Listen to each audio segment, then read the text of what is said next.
Hello बच्चों, let's see this question. Length of A sonometer wire is either 95 centimetre और 100 centimetre.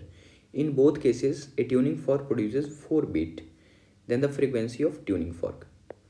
Okay, key concept of the question is propagation of wave in a string. Propagation of wave in a string. और इसमें mainly क्या होता है, आपको lambda wavelength और length के बीच का रिलेशन निकालना होता है. और दूसरा आपको क्या कॉन्सेप्ट पता होना चाहिए, बीट फ्रीक्वेंसी. ये दोनों कॉन्सेप्ट अगर आपको पता है तो आप इजी तरीके से इस क्वेश्चन को कर सकते हो. बीट फ्रीक्वेंसी एक्चुअल में दो फ्रीक्वेंसी सोर्स के द्वारा प्रोड्यूस के हुआ फ्रीक्वेंसी के बीच का डिफरेंस. अब क्या है कि सबसे पहले सोनोमीटर क्या होता है, ये एक इंस्ट्रूमेंट होता है जो किसी भी वायर में वाइब्रेशन, टेंशन या फ्रीक्वेंसी निकालने में हेल्प करता है. इसे मेज़र किया जाता है.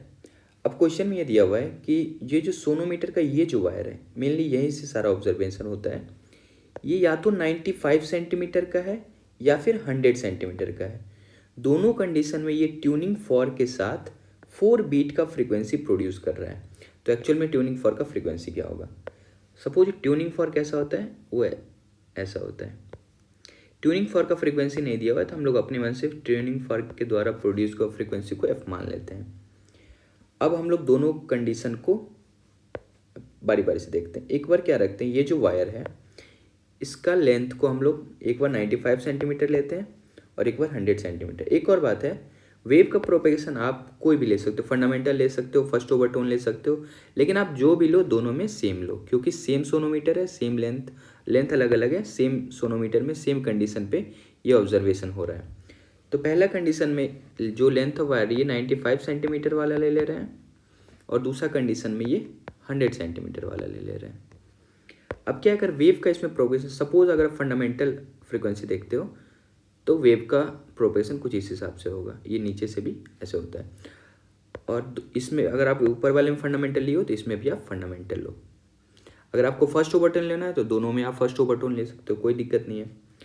अब क्या है कि इसका लेंथ 95 सेंटीमीटर दिया हुआ है, इसका 100 सेंटीमीटर दिया हुआ है.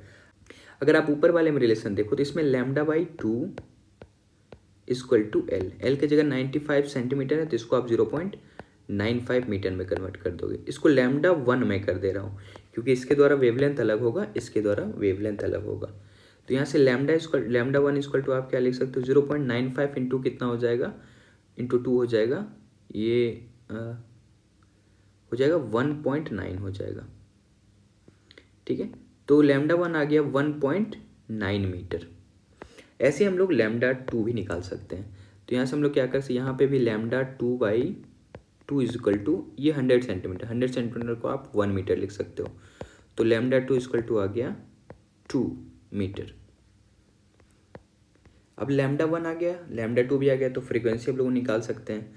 फ्रीक्वेंसी इक्वल टू अगर f1 का देखें तो फ्रीक्वेंसी और वेलोसिटी और लैम्डा में क्या रिलेशन होता है, तो velocity equal to lambda into F होता है. तो यहाँ से अगर आप दोनों का अलग अलग फ्रीक्वेंसी देखो तो f1 equal to velocity by λ1 होगा, f2 इक्वल टू ये भी वेलोसिटी बाई λ2 होगा. यहाँ पे आप चाहो तो v1 v2 लिख सकते हो, लेकिन दोनों में वेव का प्रोग्रेशन का जो वेलोसिटी है वो सेम रहेगा. ऐसा क्यों, इसके पीछे का वजह है, वेलोसिटी का इक्वेशन होता है velocity equal to √T/μ. Velocity of wave in string √T/μ. T for tension, mu for mass density. अगर सेम सोनोमीटर में आप एक बार 95 सेंटीमीटर रख रहे हो, एक बार 100 सेंटीमीटर रख रहे हो, बाकी जो लोड वैल्यू है ये तो चेंज नहीं कर रहा है, ऐसा क्वेश्चन में नहीं दिया हुआ है, तो दोनों में जो टेंशन क्रिएट होगा वो बराबर होगा. अगर सपोज mg है टेंशन तो वो दोनों में mg होगा. तो एक तो टेंशन तो बराबर है, दूसरा देखते हैं मास पर यूनिट लेंथ. वायर का जो मास पर यूनिट लेंथ है ये मटेरियल प्रॉपर्टी है, ये वायर के लेंथ पे डिपेंड नहीं करता है. एक्चुअल में मास पर यूनिट लेंथ कैसे निकालते हैं, मास बाई लेंथ. अगर आप वायर के लेंथ को कम कर रहे हो तो साथ में वायर का मास भी तो कम हो रहा है, इसलिए म्यू का वैल्यू भी सेम रहने वाला है. इसी कारण से दोनों में आप वेलोसिटी को एक ही कंसीडर कर सकते हो. अब देखो हमारे पास f1 भी निकल गया है और f2 भी निकल गया है. f1 का वैल्यू है वेलोसिटी बाई λ1, F2 का वैल्यू आया वेलोसिटी बाई लैम्डा टू। यहाँ पे अगर आप F1 निकालना चाहो तो F1 की जगह आप क्या लिख सकते हो, V by lambda one. Lambda one कितना निकाल चुके हैं हम लोग, 1.9। और F2 अगर निकालना चाहो तो ये V by lambda two. Lambda two कितना निकाल चुके हैं, 2। तो आप देखोगे एक वैल्यू हमारा आया V बाई 1.9, एक आया V बाई 2। इसमें से कौन सा वैल्यू बड़ा है, तो आप देखोगे V बाई 1.9 बड़ा है और V बाई 2 छोटा है, क्योंकि इसका डिनोमिनेटर बड़ा है। तो अब बीट फ्रीक्वेंसी क्या कहना चाह रहा है, बीट फ्रीक्वेंसी का मतलब है कि एक बड़े वाले फ्रीक्वेंसी में से ट्यूनिंग फॉर्क का फ्रीक्वेंसी का डिफरेंस 4 है और ट्यूनिंग फॉर्क वाले के फ्रीक्वेंसी से छोटे वाले फ्रीक्वेंसी का डिफरेंस V4 है। यही तो बीट फ्रीक्वेंसी होता है।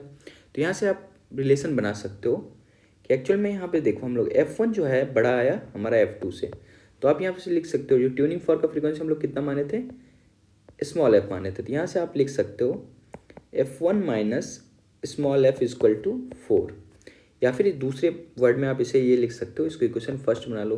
दूसरे आप ये भी लिख सकते हो f minus F2 equal to 4, क्योंकि दोनों से बीट फ्रीक्वेंसी मिल रहा है। ये इक्वेशन सेकंड हो गया। अब दोनों इक्वेशन को हम लोग बारी बारी से देखते हैं। F1 का वैल्यू आप कितना निकाल चुके हो, हम लोग V बाई 1.9 और f की जगह आप f रहने तो इक्वल टू 4। ये क्वेश्चन फर्स्ट है। और सेकंड में क्या लिख सकते हो, f माइनस F2। F2 की जगह आप क्या लिख सकते हो, V बाई 2। ये V बाई 2 है, देखो यहाँ पे V बाई 2 है इक्वल टू 4। ये भी 4 है। ये क्वेश्चन नंबर सेकंड है। एक काम करते हैं, इसमें V को एलिमिनेट कर देते हैं ताकि हमें f निकल जाए। तो यहाँ से आप लिख सकते हो V by 2 equal to f minus 4। तो यहाँ से V इक्वल टू क्या हो जाएगा, 2f माइनस 8। इसको आप इक्वेशन नंबर थर्ड मान लो। अब यहाँ पे मैं लिख दे रहा हूँ put value of equation third in equation first. Equation first में आप इक्वेशन थर्ड का वैल्यू पुट कर दो। तो इक्वेशन फर्स्ट क्या है, V बाई 1.9। तो यहाँ पे आप क्या, V का वैल्यू पुट कर दो। V की जगह आप क्या लिख सकते हो, 2f minus 8 divided by 1.9 minus f is equal to 4। तो यहाँ से आप क्या कर सकते हो, 1.9 में एलसीएम ले ले रहा हूँ, 2f minus 8 minus 1.9f is equal to 4। तो यहाँ से 2f माइनस 8, तो 2f माइनस 1.9f अगर हम लोग करेंगे तो ये आपका 0.1f आ जाएगा। और माइनस 8 इक्वल टू ये 1.9 इंटू 4 करोगे तो ये 7.6 हो जाएगा, 7.6। यहाँ से आप देखो 0.1f इक्वल टू 8 उधर जाएगा तो ऐड हो जाएगा, तो ये 8 प्लस 7.6 ये 15.6 हो जाएगा। तो यहाँ से f इक्वल टू क्या हो जाएगा, 15.6 डिवाइडेड बाई 0.1। ये पॉइंट से पॉइंट कट जाएगा तो फ्रीक्वेंसी आपका आ जाएगा 156 हर्ट्ज। तो ये आपका फाइनल आंसर हो जाएगा। तो ट्यूनिंग फॉर्क का फ्रीक्वेंसी कितना हो जाएगा, 156 hertz. So the correct option is option number second. Hope you understand it well. Best of luck. Thank you.